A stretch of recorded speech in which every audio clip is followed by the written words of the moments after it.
дури по 2 недели успеавме да дојдеме до пресудата, која што требаше да биде прочитана на 30 неколку дена пред Нова година. Мислам дека станува збор за скандалозна пресуда. Осудени сме за пренесени изјави од поранешниот амбасадор на Македонија во Чешка Игор Илиевски. И со оглед на тоа што од една страна паричната казна е голема, која што за Фокус е критична, би кажал во овој момент, а од друга страна Македонија е земја во која што новинари одат во затвор, други загинуваат во сообраќајни несреќи под чудни околности, така што со парична казна мислам дека ние дури треба да бидеме среќни.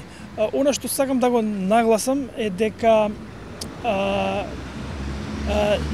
најстрашно во целата работа е што македонската јавност не се запрашува, а треба да се запраша каде и што прави во моментов екс-амбасадорот во Чешка, кој што буквално го снема од кога ги даде изјавите за Фокус.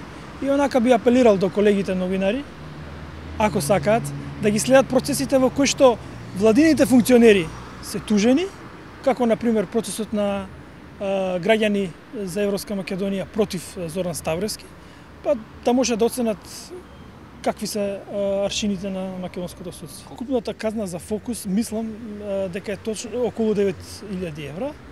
И тоа е сериозен удар за мала редакција како што сме ние, посебно по реотварањето на весникот. Знаете со какви судни маки повторно го отворивме. Ќе обжалиме и ќе ги известиме сите меѓународни новинарски асоциации. Мислам, ако се сеќавате, летоска и представникот на Обединетите нации за слобода на изразувањето Франк Лару беше запознат со овој случај и самиот го коментираше како скандалозен. Така да, до каде можеме, ќе се жалиме.